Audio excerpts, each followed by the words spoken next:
My name is Lauren Ragland, and I'm welcoming you to West Virginia Matters.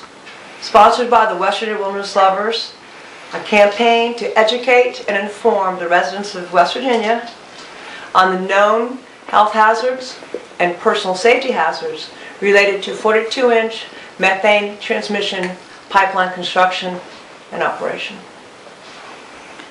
Lauren, where is this pipeline going?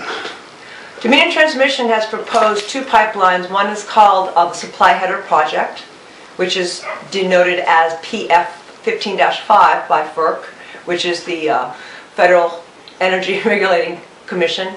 And that is the Supply Header Project, is the beginning of the pipeline. And the Atlantic Coast Pipeline extends from Wetzel County to the border of Pocahontas County and Highland County, Virginia. Now we understand that whenever that there's a second proposal to bring that line down through the middle of Pocahontas County. Are you familiar with that?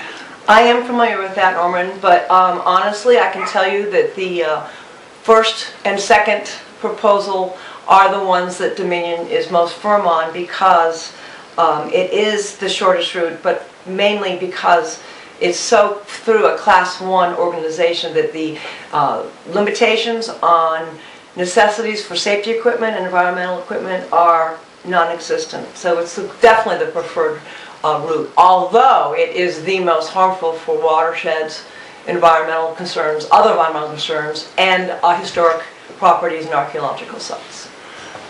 In other words, the preferred route is actually crossing a fairly small segment of Pocahontas County. Yes, only about 20.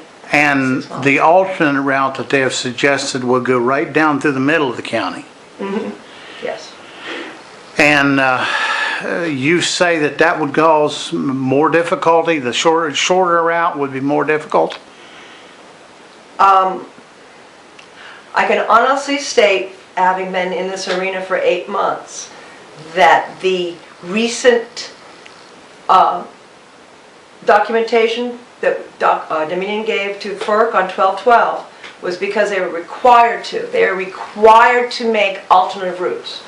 The alternative routes, I can guarantee you, are just on paper. The first and the second one are the same routes, and that is the most preferred route because of the economic advantages on building and shortness, although the environmental concerns are massive. To note, another route is right here where I live on 219, and anyone with eyes knows it's not even 200 feet wide. So if you want to really look at those maps. No, that's what seems strange, that exactly. They would be proposing a route in which common sense tells you there's not enough width, well, without a lot of mountaintop removal. The answer to that would be the fact that West Virginia Matters just recently made maps available to the public. I have been asking Dominion for maps and meetings from my county, Randolph County, since July. It is now June. It is now January, and we are still awaiting maps that finally we have. We have them because West Virginia Matters spent a month downloading, transposing, cropping, labeling maps that Dominion has had for years. So we're dealing with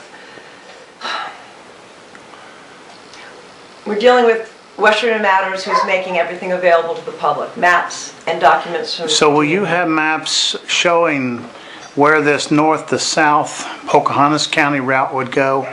It's on the internet, on my website as alternative routes, but I'll be honest, it's certainly not a focus of mine, because I know that the focus is on the short route, because there are roads there.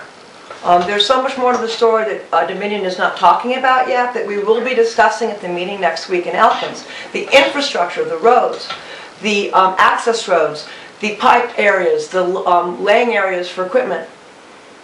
I'll tell you about that, Dominion won't. And that's where you realize that the preferred route is from point A to point B, and that is straight across 250, which is a very, very poor choice. but it is their number one for the reasons I stated. Okay, so they've chosen this relatively short route. About how long is that? I'm not really not sure of the exact No. mile, 200 miles I think through West Virginia. But it's through Karst. It's a 14.5 path blasted and drilled through the Karst. Most of us here have water problems to begin with just because of weather and rocks moving and blasting from mines. It's insurmountable to think of the destruction that this would cause. And Dominion isn't really not talking about that, but Western New Matters and Western Wilderness Lovers has had videos and photos on the subject for 8 months. I've traveled over into Virginia and paid particular attention to the signs. Apparently they've got a considerable amount of opposition to the pipeline over there. Oh yes. And they're very concerned about it. I'll be honest, I've been a leader with them since June. The video that was taken at Pocahontas County Courthouse on July 1st. Right. The first time a public statement was ever made on the pipeline issue. Myself and a gentleman from Wetzel County Action Group spoke. That video was featured on Friends of Nelson, Friends of Floyd, all of the groups in Virginia from get-go. We have been helping with Highland County, everyone. We're all a group. We're separate states, but we have the same goal, to protect our livelihood, our personal safety, and our health, and also the water for millions and millions of people.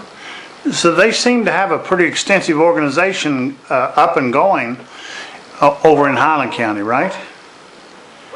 From what we can tell. Hard to say. Well, you're focused then on Randolph County. No. I mean, I live here, no. Western Matters is about statewide campaign. I physically live in Randolph County, and we are utilizing Randolph County as the prototype for Western Matters. Every county is going to have an information page, the contacts to talk to about the federal laws that can be protected locally, and all of the maps, aerial and topographical, and concerns that residents have. And one of your first meetings is next week? Yes, on January 21st at the Iron Road Inn.